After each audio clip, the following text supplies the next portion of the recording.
We'll begin with the prayer.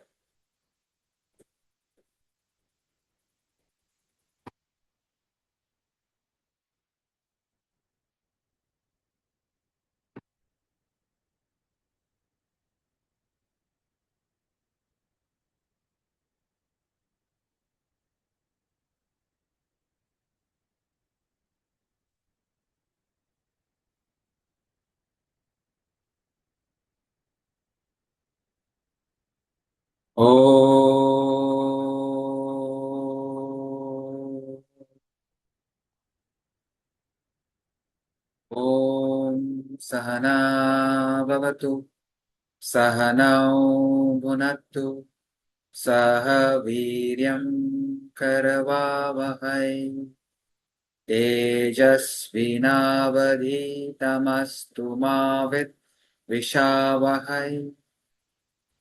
Om Shanti Shanti Shanti.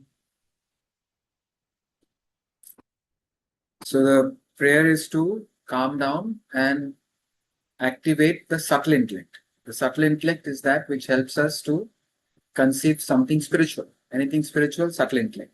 Anything worldly, gross intellect. Next prayer is for the welfare of the world. This brings about purification. Om Sarve Bhavantu Sukhinah Sarve Santu Niramaya Sarve Bhadrani Pashyantu Ma Kaschit Dukhat Bhag Bhave. We pray for the peace and happiness of one and all. May everyone be healthy, comfortable and happy at all levels of the personality. Material, physical, emotional, intellectual. Spiritually, may we see that which is divine and holy. May there be no suffering anywhere. Om Shanti, Shanti, Shanti.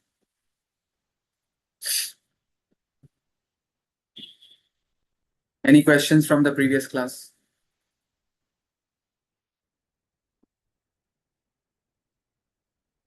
Couple of them said, sir, the class was so difficult, so heavy. I am to just going in the flow and thinking that it's easy. But yeah, sometimes when the subject becomes very subtle, and that is the portion here. In the 4th chapter, the conversation is happening at a very absolute level. But doesn't matter. I mean, if there is any specific line or concept which you don't understand, please bring it up. Please bring it up. We'll explain again. Otherwise, if it is difficult, everything cannot be easy at the same time. Then everybody would be great souls. So it takes time. I was thinking this morning how much time it takes. It takes at least 24 hours. How much is 24 hours? 6 months of classes. 1 hour a week means 24 classes will take 6 months, right? So that's not the point. The class is meant for your clarification, for your inspiration. A little bit study you have to do on your own. Whether you're listening or reading, little bit you have to keep in touch with the subject. Something very small thing happened this morning, but it was so, I'll narrate what happened. And so based on that, I was thinking, one of the most important concepts that we need to learn ASAP in life. Sooner we learn, better it is. That is the law of karma. Law of karma is a law of action, which simply states that for every cause, there will be an effect.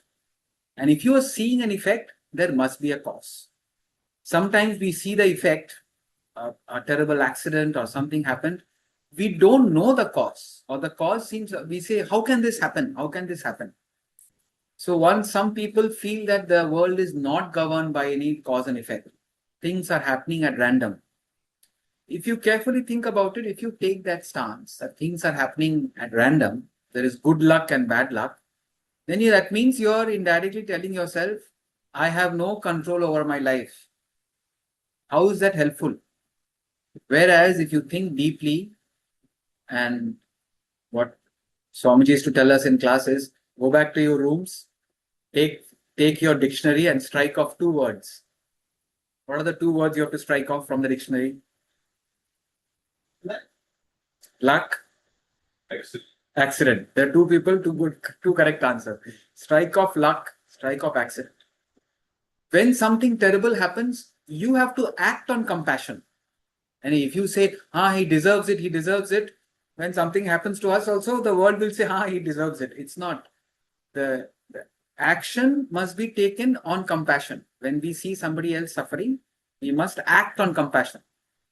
But when you get affected, you have to understand, you have to respect the divine force, the divine power, whatever. There is a divine power, there is a universe which ensures law of karma is functioning with mathematical precision. It may sound harsh. You see, if you see the negative side of life, it may sound very harsh that you get what you deserve. But if you even all the good things that are happening in life also, it is because of some cause that we are put in. So cause and effect is functioning with mathematical precision. We are getting what we deserve. And we don't, none of us remember what we have done in the past. And it's a long past. Every thought, every action is a cause. It will combine, it will come up as an effect. When that effect will come, we cannot predict it all the time. If I eat terrible junk food today, if I eat spicy food today, all garbage today, tomorrow only or today only I'll get the diarrhea, right? Stomach upset. It will not that I eat junk food like garbage today and what is that, diarrhea will happen next janma. No. But certain things like, okay, I'm teaching this philosophy. I really don't know if I teach it correctly. What is the good karmic benefit? Will it come this lifetime or next lifetime? I really don't know. Many things you can correlate. You put the finger in the fire now, you will burn now, not later. You put money in the bank now, you save and put the money in the bank, it will show in the bank balance immediately. You study medical course, you become a doctor this lifetime. It's not like you study now and 50 years later will become a doctor. So most of the things you can correlate. All scientific laws. Water boils every day at 100 degrees Celsius. Wax melting point doesn't fluctuate, it's the same. So scientific laws are functioning with mathematical precision. These rishis, who are subjective scientists, they have said, just because you don't know the cause doesn't mean there is no cause. Some causes are adrisham. Drishyam was a movie, no? Drishyam was a very good movie. This is add A to it. Adrisham, it's unseen. You work hard, you get the salary, you know the cause and effect. Suddenly somebody wins a lottery, Vedanta will say he must have done good karma, and for some reason he didn't get that benefit immediately, but now he is getting it because of his good karma. So what happened today? Today I had a blood test. Okay. The guy would have come here for 10 to 15 minutes. He only sneezed once when the needle was in my vein. Oh. Only once. Imagine. Now I can scold him and say, hey, how can you be so careless? Or I say, my bad karma that when the needle is in my vein, that's the time he has to sneeze. He didn't sneeze before and after. So I didn't really get hurt. It did hurt a little bit. He's saying, sorry, sir, I am hurt. I said, it's okay. I have to teach the Gita class now. I'll philosophize with it.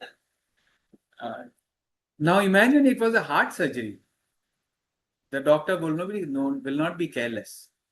So the veins are so fine. One little move, patient will die. See, even there, if the patient, unfortunately, the patient deserves it, he will sneeze. So therefore, understanding this is a beautiful saying. Truth is stranger than fiction. You may be the world's best author and write a great fiction story. What is happening in the real life is far, far strange. You just can't correlate. Incredible things happens. Incredible things happen. The story of life is incredible. So, I'm not wearing glasses today. No? So yesterday I was in Bangalore. Last 4-5 days I was in Bangalore, and a very good senior. His name is Rama. He is at least 5-6 years older to me and 10 years senior to me. And we were very, very good friends. But for the last 14 years, he's in Trichy. We were not in touch. And very sweetly, he had some work in Bangalore. He combined it and we spent like 3 days. After 14 years, we are spending like 3 days together, and it's non-stop philosophy. There is no, it's like I'm saying some story, he's saying some story, and we just philosophize. It's like very good satsang. We have fun. We went and watched Spider-Man movie also, but everything is what is that? Philosophy only. I remember many years ago in the academy, I was just washing a cup, and the cup handle hit the tap and it broke. I was like, oh, how can I be so careless? He was washing the cup next to me, and he said, Basab, this is an important moment. Important moment. Remember, just a cup broke. Huh? And he says, important moment. It is a proof nothing in the world is permanent. Nothing in the world is permanent. Everything will come to an end. It's not you're expecting things to go wrong, but when things will go wrong, when that bubble will burst, none of us can predict. So therefore, what we have to do, you have to just tell yourself, take advantage of the law of karma. Do as much good as possible, as often as possible. Whenever your mind is cooperating, do good. Don't worry how the result will come. Result, leave it to divinity. That's the famous verse in the Gita. Karmanne vaditaraste. Verse 47 of chapter 2. Neither should you be inactive and do nothing. Neither should you crave for the fruit of action. Have a goal. This is what I would want in life, or this is what I want. For that, what can I do? Do that to the best of your ability, then leave it. Don't keep your eye on the fruit of action. We're working for a fruit. I want to take a good class, so I prepare myself, I speak properly. But thereafter, what is going to happen? How many people will come online? How many people will come offline? Yeah. And how people will react is just not. After that, there is a time. There are certain things which is your duty, which is your obligation. Do it well and then surrender. So I remember Rama saying that it's such a simple action. Cup is broken, and he's saying that this is a proof everything in life is temporary. It will break. So I know it was simple action, but I was just remembering it. Yesterday, he left the house, and we had as he was leaving also, he said, greatness is not to get affected when you part. Greatness is not to get affected when you part with someone. So we had to say happily bye. We had that bye. Greatness is not to get affected when you part. When he's saying that, when we are parting. So, and then I had 15, I was just getting ready. Suddenly I saw my glasses broken on the floor. And immediately I remembered a few years back, he told me everything will break. I don't know how it broke, it fell from my, that doesn't matter. No agitation. It deserved it to be broken, it is broken. So when something good happens, it's our good karma. Be grateful, thank God, God is helping. When it's, now when something bad happens, you can say God, whatever is your concept of God, whatever is your concept of divine, it plays two roles. Sometimes you're very good. Right? He comes to your life as a coach and more makes you go through hardships so that you can come out stronger. If the coach knows you are a Federer, or you are a Virat Kohli, or some great, good, talented musician, what will go? He will make you work so hard. You will feel like cursing the coach. But when the final comes, you will be grateful to the coach. Similarly, sometimes we go through hardship only to just be graceful, just to endure it. And life is like that. Just as there is day and night, birth and death, sorrow is inevitable. How much of a good karma you do, you cannot escape it. So that's one angle. How much ever you do. See, you cannot say, oh, I am only doing good things, so it should always be day, always be birth. How absurd it is. No, it's impossible. As long as you're individual, we will do good and bad. All that we can do is increase the proportion of the good so that the needle is hurting, but it didn't do any more damage. I was lucky. But the sneeze happened only when the needle is in the vein. Like I was laughing as if, my God. So it could have been before, after, no, just, and how long is the blood? He took it for a few seconds, right? So we don't know what's coming from the past. If something good is coming, great. We don't know if something bad is coming. In the present, do good and leave it to the divine. If we have to go through suffering, go through it gracefully. Or you humble yourself. So we don't know whether it's a lesson or a punishment. We don't know. To feel that I have not done anything in the past, that's a very, I don't know what kind of stance is that. We don't remember who we were in the past lifetime. Doesn't matter, whether it's a lesson or a punishment. Go through it gracefully. Keep doing as much good as possible so that we attract good things. What is bad things? Physical pain, mind is agitated, mental agony. I can't handle my mind, can't sleep, or some humiliation, some dishonor, disrespect. So I'm just saying physical, body, emotional, mind, intellectual. Pain is at these three levels you're suffering. What is good? All comfort is coming. All good things are coming in life. People around you are giving you good emotions. You're getting love, you're getting kindness, and people respect you also. So this is coming. Through our own bad karma, we attract pain, discomfort, unfavorable circumstances. Through our own good karma, we attract good now life, comfort, pleasure, good emotions, joy, respect. All that comes through our own conduct. So this gives you a direction in life. What am I supposed to do? By put your heart and soul and avoid negative emotions. I think in the Bible it says, the way you judge others, on the same yardstick, the same standard will be used to judge others. Somebody does wrong to you. If you are hating, you do the same mistake, you will be judged by the same standard. To err, to make mistakes is human. To forgive is divine. To make mistakes is normal. We all make mistakes, right? So when somebody else makes a mistake, forgive, and you do your obligatory actions. Suppose you have no obligation, leave it to him. That person anyway will face his karma. But if you have an obligation, you have to be the medium through which that action has to happen. In the Bhagavad Gita, Arjuna is the medium through which the Kauravas will suffer. Krishna told it. He tells in the second chapter, they have already deserved their death. They already deserve, Duryodhana and all others, through their bad karma, they already deserve what they are supposed to get. Now Arjuna has an opportunity to fulfill his obligation and gain heaven. Heaven again is peace, comfort, joy. But if Arjuna runs away, they will anyway get it. Somebody else will come and do it. Or suddenly some lighting will fall on the head. We cannot escape our good karma or bad karma. But karma functions all the time. Make good use of it. Advantage of it. Now, what is the spiritual? Any questions so far? Any questions anybody has? Generally, this topic triggers a lot of questions. See, now what is the spiritual dimension to it? See, there are many, many great masters that we know. There is a great enlightened master in Tiruvannamalai, Ramana Maharishi. There is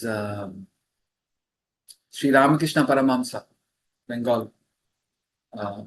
Let's say take Jesus Christ. Everybody knows he was crucified on the cross. Ramana Maharishi had a boil. I think, what is that called? It's a cancerous boil, maybe. Life-threatening boil. Ramakrishna Paramahamsa had throat cancer. He could not swallow food properly for 2 years. So much of pain. They are all the words that have come out of their mouth. They are very, very elevating, very full of knowledge and wisdom. So such great people, they have reached enlightenment, but the body is suffering. Our Swamiji has done so much, but he is bedridden for next 2 years. But never have I seen him even complain.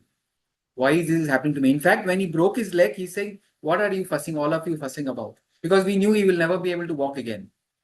What are you fussing about? I must have smashed somebody's leg. That's why my leg is broken. He has the strength to say, no, God is teaching me a lesson, all that amazing. I must have smashed somebody's leg. That's why my leg is broken. Don't interfere with my prarabdha.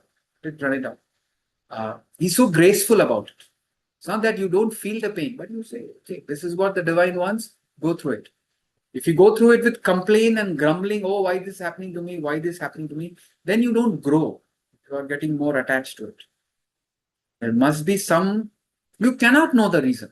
You cannot know the reason. And you don't need to know the reason. You don't need to, that's all that past life, is it past life? Regression and all. How do you know what you are imagining is the reality or the false? It's not, Vedanta says it's not necessary. Here and now, start developing positive emotions, positive thoughts, positive actions. That's the practical aspect of life. If you're getting any negative emotion, use your knowledge and wisdom, whether it's jealousy or hatred. That's what we are learning now, how to overcome it. So that here and now we can entertain positive emotions, positive thoughts, positive actions. It will attract positive. But this is not what I'm saying in the last 15-20 minutes. It may come from Vedanta, but this is not spiritual. This is, in fact, you're trying to protect yourself. If I do bad, I'll get harmed. That's the first level. Next level is, okay, if I am doing good, good things will happen. You're protected. But that will not help us escape all suffering. Here is a powerful, highest philosophy of life, which is giving you a formula to escape all suffering while the body is suffering. I repeat, here is a philosophy. Really practice it. If you really train ourselves spiritually, your body may be going through suffering, but you are not suffering. I'm repeating. Your body may be going through suffering. Christ's body went through suffering. Ramakrishna Paramahamsa's body went through suffering. But they are in a different realm. Their thought is different.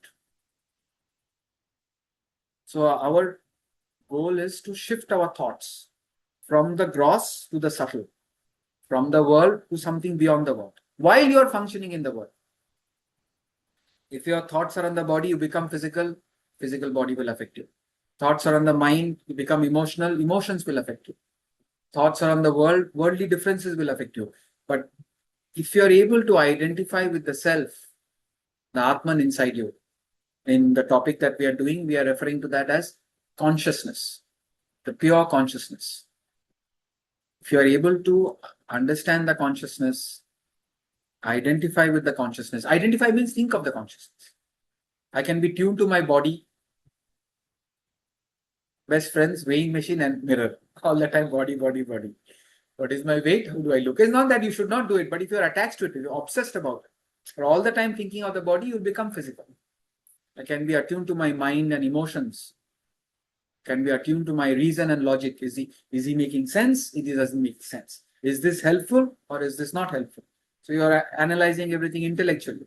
Or you shift your thoughts to something beyond. Beyond matter lies the spirit, the self, the God principle, the Atma, the pure consciousness. So if you are attuned to the self, whatever is happening to the body, mind, intellect, you gain tremendous stamina to endure it. Your capacity to bear pain. See, some people, the thought of injection, they'll be running around. I had a little bit of courage to see the needle going into my vein when the sneeze happened. So some people don't want to look, oh, I don't want to look. So if you're very attached to the body, some people can't go to the dentist. Even for me, when I go to the dentist, I close my eyes. All that things is going inside. I don't want to see big injections and this one. You unnecessarily, why torture the mind? Have faith in the doctor, close your eyes and relax. If you have to go through pain, you deserve it. And the pain is only curing you. So point is, if you're very attached to the body, you can't handle physical suffering. You're very caught up with your emotions. Anybody saying something, you get affected. Otherwise, you are able to receive it. So the more we are attuned to the consciousness, to the Atman inside us, whatever is happening to the body, mind, intellect level doesn't affect you.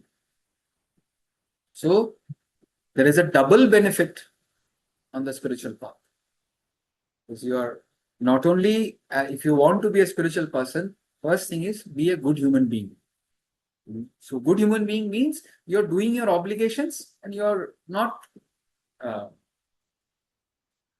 doing obligations with expectations.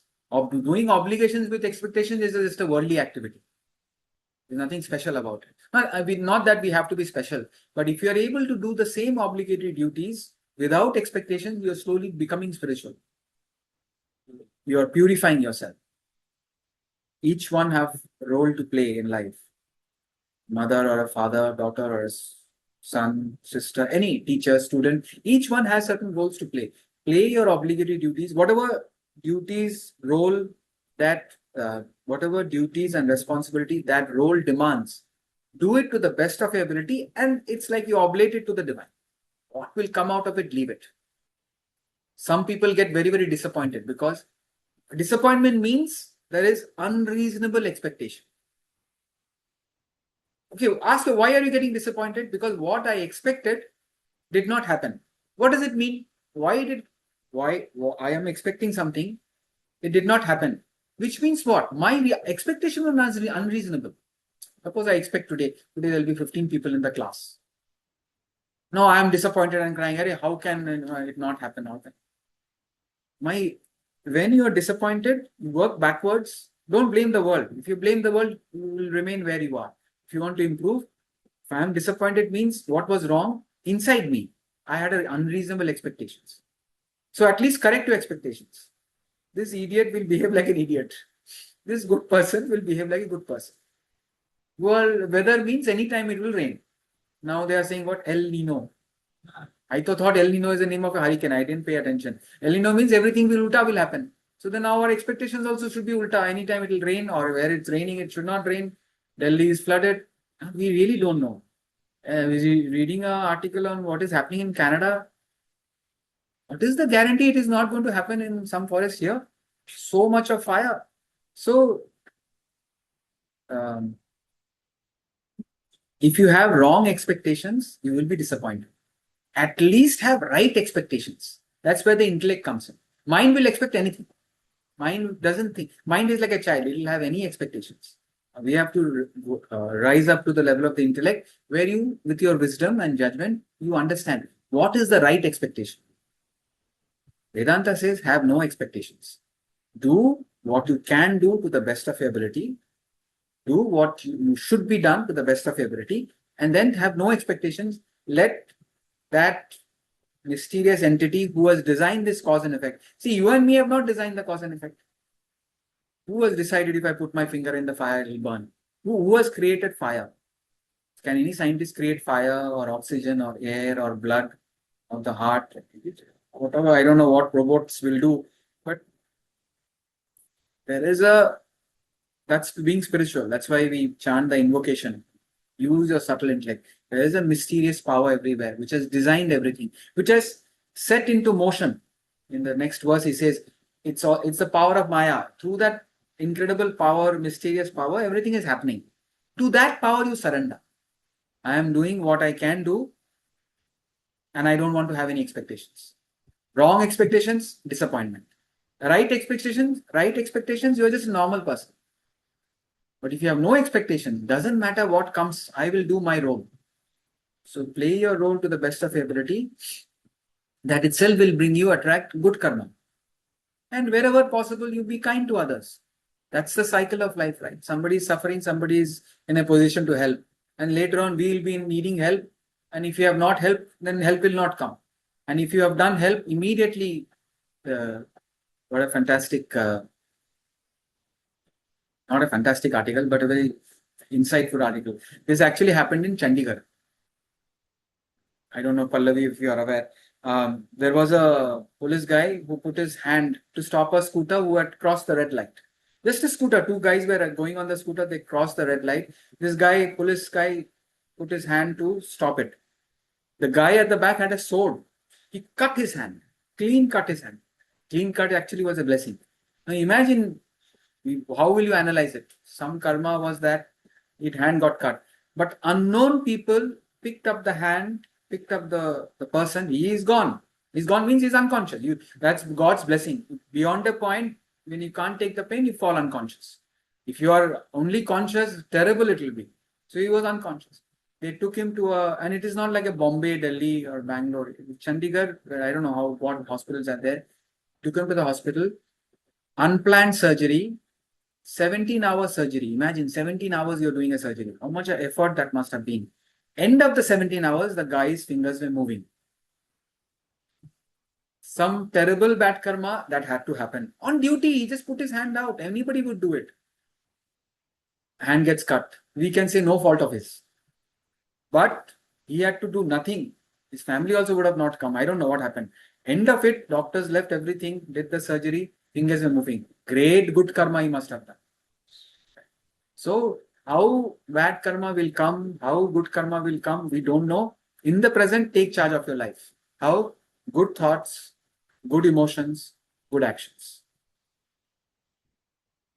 And then when you are attuning to the consciousness, which is the real message of the Gita, whatever is happening to the body, mind, intellect, it's almost like it's happening to somebody else.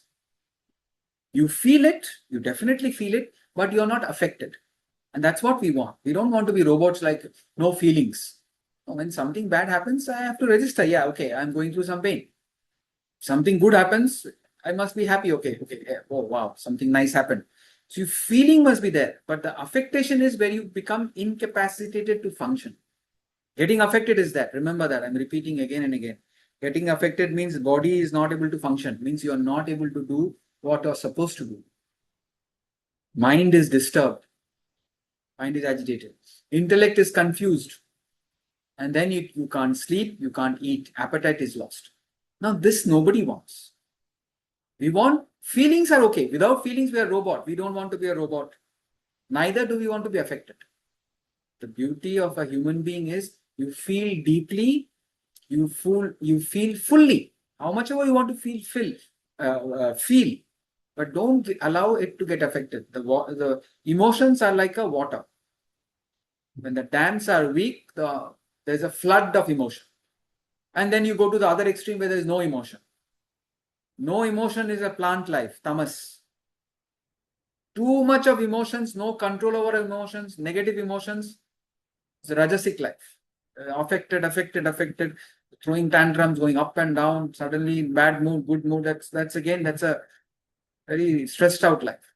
The other is your emotions are fine, pure, emotions are unselfish, emotions are divine, pure emotions. That itself is where a lot of peace. And you are fully aware of your emotions. Okay, I tried my best, but I failed. Part of life. Nobody wins all the time. You have to just read stories. So many people are there who loses everything, but then later on they bounce back. So you feel the emotion fully, whether it's joy or sorrow, but your intellect is able to control it. You don't get affected about it. One of the ways not to get affected is just tell yourself, I deserve it. This must have been deserve it. Either God is coming into your life because you're very good and teaching you a lesson. You're very talented. Now it's time to upgrade. So he makes you go through some hardship. Yesterday I was discussing something. That person is in the class. I said, you're so good. Unfortunately, this is coming. God is teaching you detachment. How long will you be attached to finite joys? Now it's time to detach and seek the infinite. So sometimes it's a lesson in detachment. Don't be attached. Everything is to seek the higher. Seek the higher means it is difficult to find true happiness within ourselves, but it is impossible to find it anywhere else. So when you are attached, you are finding happiness in the world. When you are detached, you will function in the world, but you understand that real happiness is within. So if you're constantly dealing with ephemeral things, with the cup which will break, with the glass which will break, you are constantly dealing with the playing with the waves which will come to an end. God will come, put you through a test, and will say, go to the ocean. Be detached from the waves, go to the ocean.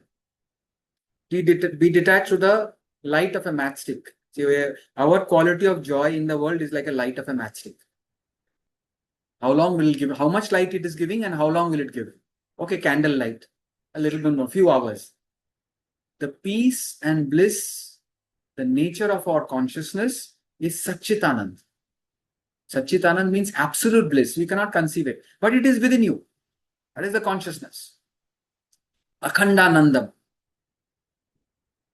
Consciousness itself is called Akhanda Bodham. Akhanda Bodham means unbroken consciousness. That consciousness is there everywhere. And the consciousness is within.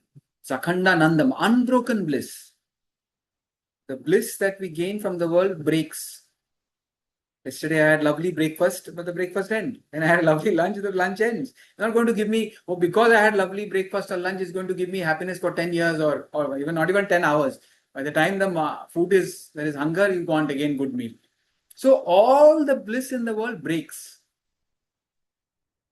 But the bliss which is already within us is Akhandanandam, unbroken bliss. So why do we go through suffering? You can take it positively. God is coming into your life, putting you through a hardship so that you gain detachment. My God, there is I did so much good and yet so much suffering is coming. If you believe, I have done only good, but suffering is coming. Why? God is wanting you to go to the next level. Don't be attached to this silly pleasures, small pleasures. No, don't play with the waves, play with the ocean. Don't play with the matchstick light. Seek the sunlight, very sunlight inside you. Sun of happiness is inside you. So it's a way of taking it. It's what is philosophy? An intelligent way of relating to the world so that you're peaceful. And a peaceful mind can understand the scriptures and realize the self that you are. You are the self, but we have forgotten the self. Gain the knowledge of the self. Or if you want to say, like Swamiji had the courage to say that I must have smashed somebody's leg, therefore my leg is smashed.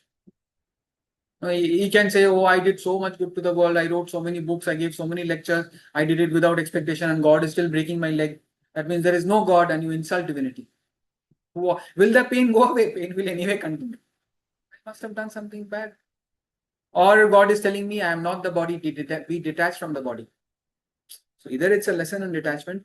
See, in this context, in Mahabharata only, Kunti, Thank God I remembered Kunti. Kunti is praying. I had to stop reading and close the book. Kunti is praying, oh Krishna, give me misfortune all the time. Imagine yourself going to a pilgrimage or a temple and you pray, God, give me misfortune all the time. What kind of prayer is this? So that I don't forget you, Krishna. If all the time comfort is coming, happiness is coming, you will forget God. This is not a silly point. I am not. Swami Ramatirtha says, everything that we have in the world is given to you so that through that you are supposed to remember the divine. Everything in the world. See, what I'm saying is all connected to the verses that I'm going to cover now. All the manifestation in the world. What is manifestation? Whatever. Your family is a manifestation of God. The inert objects, plants, animals, everything is a manifestation of that reality. That's what the scripture is saying. The world itself is a manifestation of Brahman. The world, all the things that we are relating to the world are symbols of divinity. Like the national flag represents the nation. See, flag, if you see, is just a piece of cloth with some colors in it, right? But when the Indian flag, if I put the Indian flag, immediately you think India, India, India. You're charged up, okay. It's just a song, but when it's a national anthem, you have tears in your eyes. You're ready to play. You're ready to do anything for the country. Some players put the helmet flag on the helmet. Why? It's just a piece of paper sticker, but it is powerful because it represents the country. If the flag is torn or the sticker is torn, doesn't mean India is torn, right? It's a symbol. Now stretch yourself. Everything, your wife, your husband, your children, your grandparents, your family, everything that we are contacting in the world is a manifestation of God. They are symbols of God. Now you ask yourself, how many times are we relating to objects and beings of the world as a symbol of God? We just get involved in that relationship. Oh, this laptop, this laptop is a symbol of God. Now, if I forget God and just get attached to the laptop, okay, even better example. Let's say I really love, I'm very devoted to Ma Durga. Ma Durga to cannot come. Let's say I'm very devoted to Swamiji. Now, Swamiji is in Pune, he can't be with me all the time. So what I do? Or okay, let's say I say, sir, I can't, I feel very low when you are not with me. So he gives me a picture. Okay, you take my photo. Whenever you feel low, Basab, you look at my picture. So I put it and I am cleaning it, I am worshipping it. One day he comes to my room. I don't even look at him. The real person comes. Swamiji comes to my room. I don't even look at it. I said, I'm busy. I'm cleaning the picture. I'm worshipping the picture. What will he do? He will take the picture away. May sound a very simple story, but a very powerful message. And this is not really, it's not original story. Swami Ramatita says, all the attractive things in the world, whatever gives you happiness, they are all symbols of God. You can keep the relationship, but don't miss the divinity in that. That's why we say, see the divinity in your children, see the divinity in your partner, see the divinity in your family members, see the divinity even in your enemies. You don't have to talk to the enemy, and you have to take an action against the enemy. You take the action, but not with hatred. They are also an expression of God. So if you miss divinity and you just relate with that object, what is that called? Now you're relating to the manifestation, whether it's your family, whether it's money, anything in the world. You're relating to the world, but you've forgotten divinity. What is it called? What is this called? One word.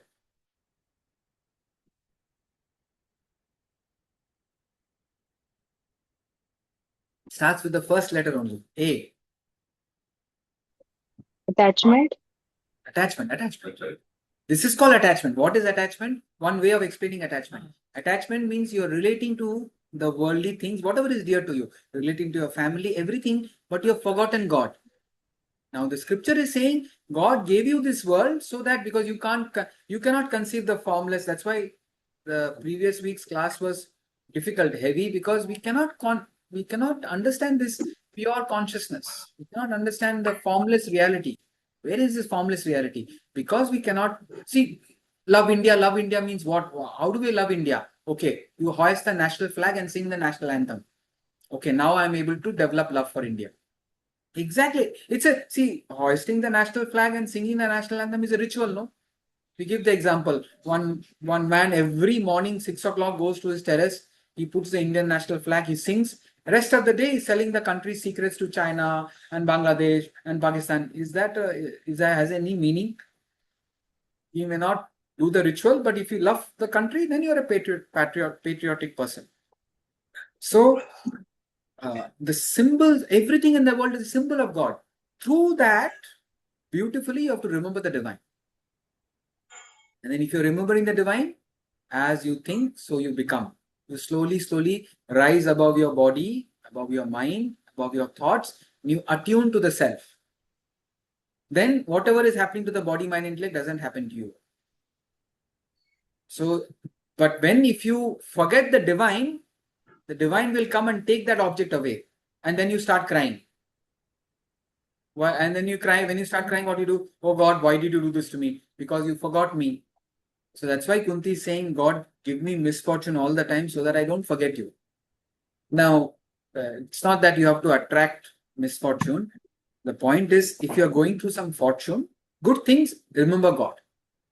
If you're going through pain and misfortune, don't blame God. Okay, this is also the time I have to become stronger, endure the pain as much as possible, and surrender to that same God. The same God will give you the if my knee is paining, I'm knee. The pain only will become more.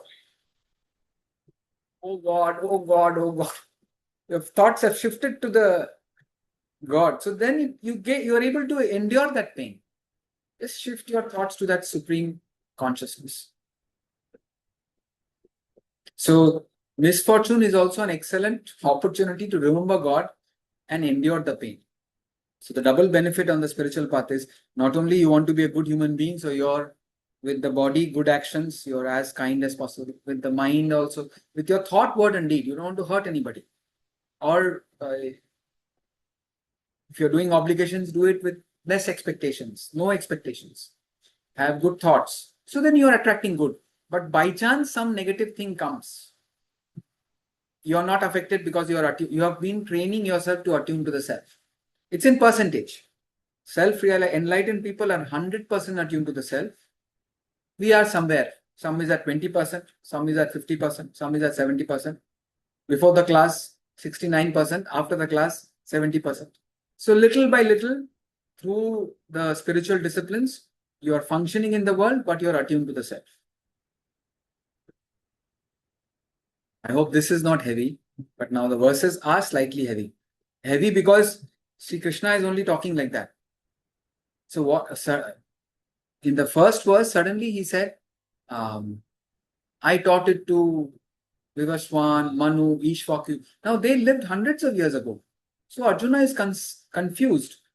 How you are living now? Suppose I say I was taking Bhagavad Gita classes for Shakespeare and Einstein and I don't know, even Adi Shankaracharya, and we were Guru Bhais.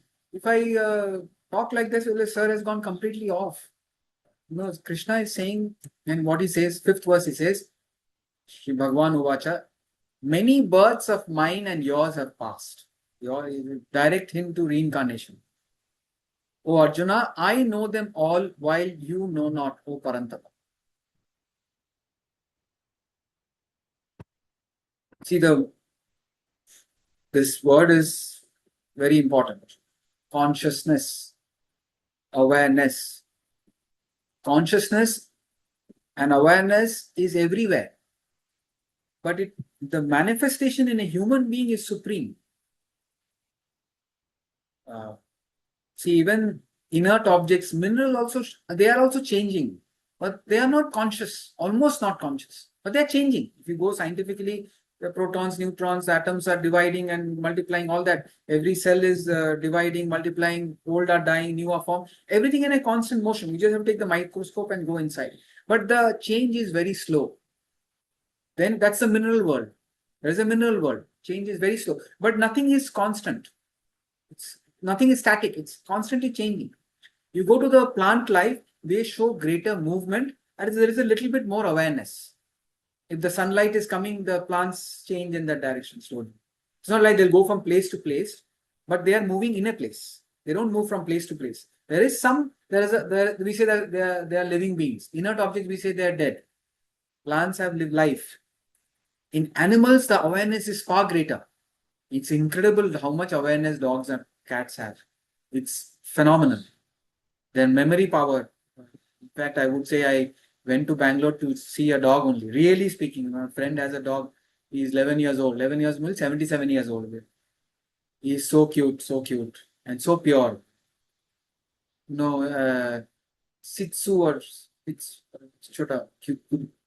Name is Cooper. The moment I was in the gate, only he jumped and he started wagging his tail. Before I could enter the house, he brings a donut and I have to throw the donut. It gets catches and comes back. That's the only divine creature I saw twice in Bangalore. Everybody else I met once, and actually another person I met twice. So yeah, he remembers me. I mean, whatever. Their awareness. If you are sad, they'll come and sit next to you.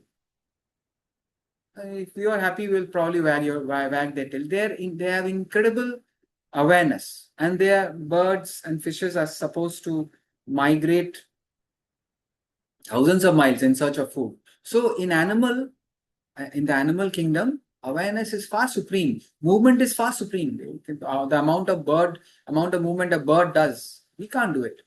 But human beings, the consciousness is supreme because we can conceive divinity. We can conceive God. Is there God? That's the subtle intellect. Animals don't have subtle intellect. So we are conscious. Now, there are two types of human beings. One, ordinary human beings, individuals like all of us. And then there are the enlightened masters, self-realized masters, God-realized masters. What is the difference? They are 100% attuned to the consciousness. If you are thinking of the body, you become physical. Thinking of the mind, you become emotional. Thinking of the intellect, you become intellectual. To the extent you are thinking of the self, you are spiritual. So at this moment, me, all of you, you are a combination of some are more physical, some less emotional, intellectual, spiritual. This combination, let's say, is 100. Physical plus emotional plus intellectual.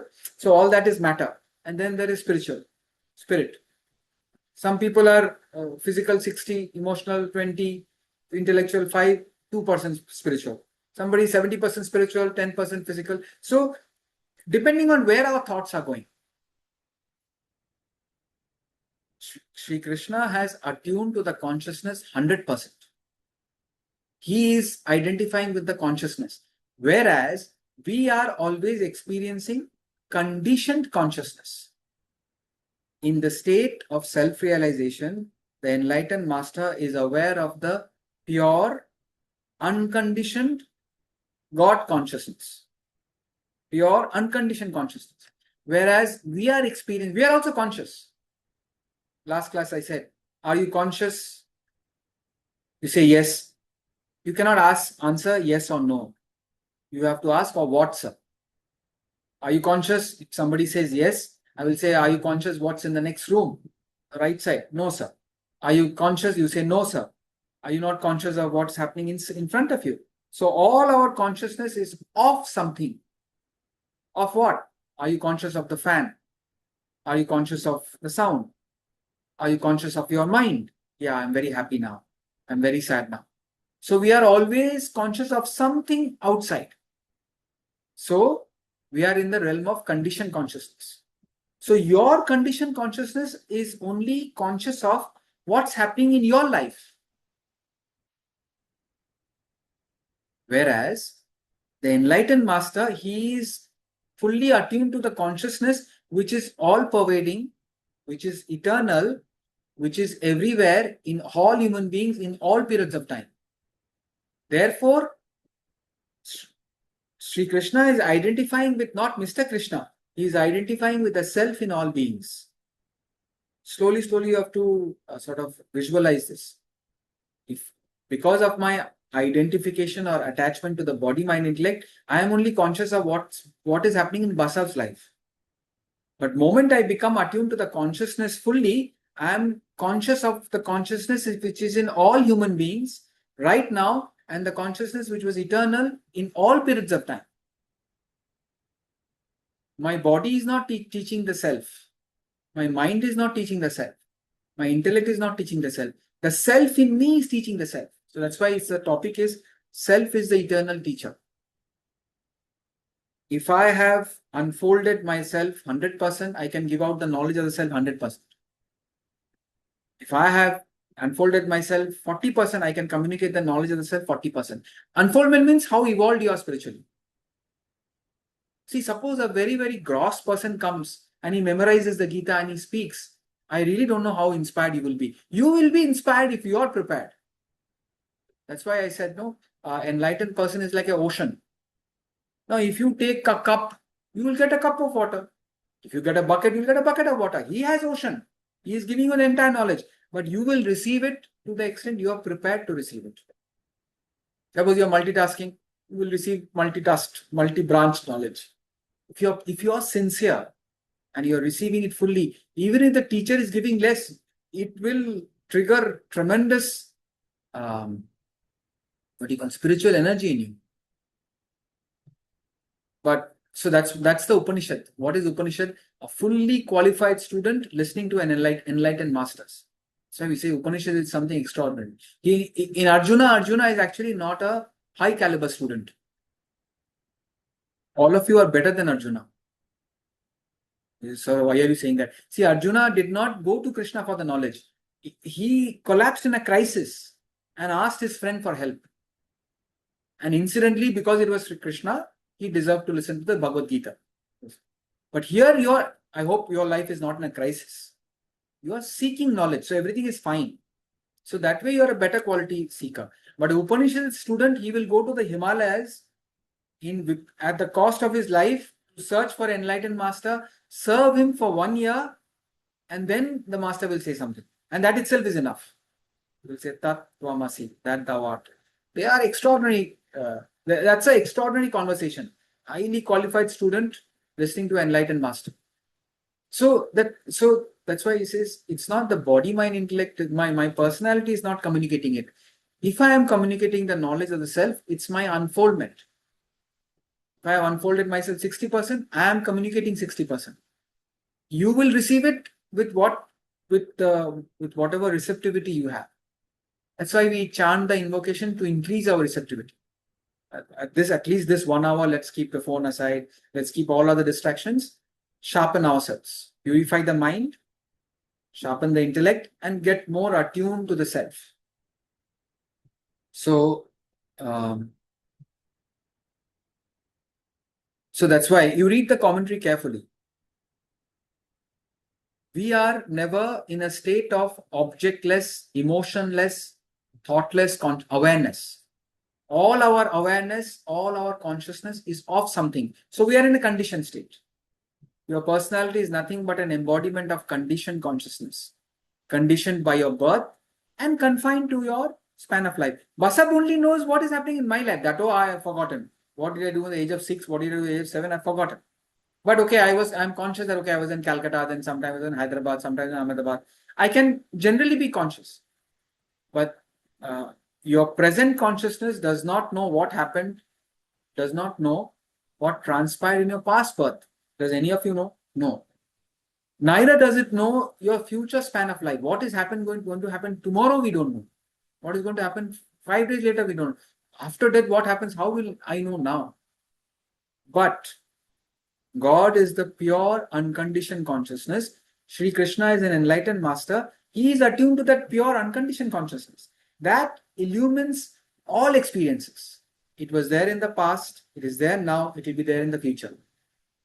Not only yours, all living beings, it knows everything, everywhere, at all periods of time. It is omniscient, all-knowing. So whatever inspiration you get out of it, take it. If something is not clear, it's okay. You are most welcome to ask questions.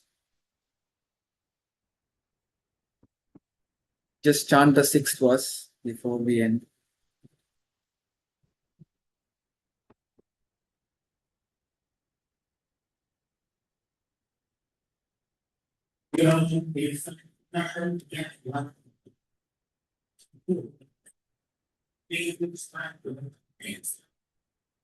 Kittim sammadhisthaya sambhavanatmamaya.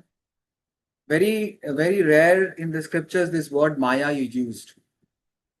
No, you don't find the word Maya. Everybody uses, everything is Maya, everything is Maya. But in the scriptures, the word Maya doesn't come often. And there are many ways of explaining Maya. In this context, we can just take it as when something is unmanifest, the power with which it manifests is Maya. The rope is manifest. When the darkness, you see it as snake. We say it's a power of Maya. Without the rope, the imaginary snake cannot come. But rope is a rope. How does it become a snake? You cannot explain it. It's just Maya. There is only Brahman and Brahman. The supreme reality alone exists. But then how did this world come about? He says, it is born by my own Maya. See, he says, the first word is though unborn. And the last he says, I am born by my own Maya. Rope remains as rope. Rope has never become a snake. But in the dark, if you trip upon a rope, 100 out of 100 people will say snake. Why? Power of Maya. It is a mysterious power. One explanation of Maya.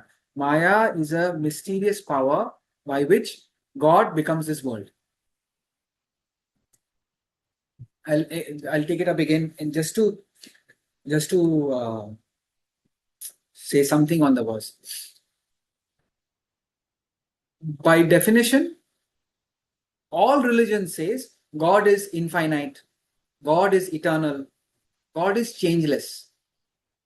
Eternal means always there. God is infinite. We cannot conceive infinite. God is changeless, like the movie screen. But the world is, nothing is permanent. Everything will come to an end. Life itself, birth and death. Relationships may break even during the lifetime, or at least at death it will break. There is nothing that is permanent in life. Everything is temporary, everything is finite. There is nothing in the world that is infinite. And everything is in a constant flux of change. Hair is growing, body is growing, we are growing old, child, adult, old age. Everything, the government is changing, policies are changing. There is nothing, weather is changing. Nothing is constant in the world. World is changeless, finite, temporary. God is permanent, infinite, changeless.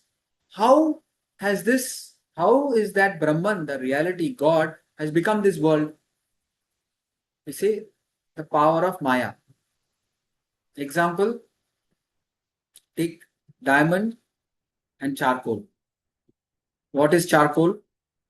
It is black. What is diamond? It is brilliant and sparkling. What is charcoal? Soft and brittle. What is diamond? It will cut through metal. Diamond can cut through metal. Sparkling, cut through metal. Charcoal is cheap. I can give you gift charcoal, but I can't give you diamond as gift. It is very, very precious. Charcoal is soft, dark, cheap. Diamond is sparkling, brilliant, hard, cut through metal, and is very, very precious. But both are carbon. That's Ashcharya. This is not philosophy, this is science. Both are carbon. Carbon in one form with some permutation and combination, with some different permutation and combination, it becomes charcoal. The same carbon with a different permutation and combination becomes diamond. It's called Nama Rupa. Carbon with one name and form is charcoal. Carbon with another name and form is diamond. It's the same carbon. Similarly, the same divinity, the same pure consciousness, the same unmanifest consciousness through the power of Maya becomes Nama Rupa. This world is Nama Rupa. In one Nama Rupa, it's a cat. Another Nama Rupa is a mountain. Another Nama Rupa is fire. Another Nama Rupa is water. You go to the bottom line, it's all the pure consciousness. How that pure consciousness has become this world is exactly like how carbon becomes charcoal and diamond. It is by my own power. It is by my own Maya. So it's a mysterious fact. There are different approaches to understand Maya. All that we have to understand is there is something within us. There is a consciousness that makes us conscious. Experiences are changing, but that which makes you conscious of the experiences, whether it's pleasant or unpleasant, doesn't change. That is the pure consciousness. That consciousness has manifested as this world through the power of Maya. So we have to slowly get back. If it is clear, I'm happy. If it is not clear, I'm sorry. It is heavy now, what to do, but it's okay. If you, as I said, it takes 24 hours to listen, to get a hang of the subject. Keep listening. Over a period of time, you will get used to it. If there are no questions, we'll end with the prayer.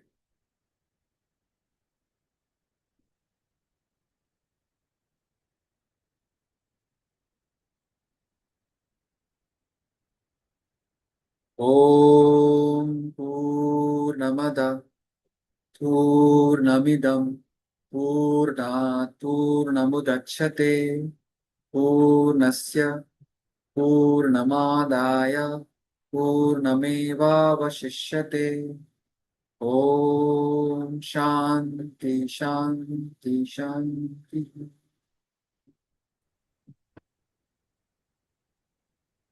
Thank you, everyone. Thank you, sir. Thank you, sir.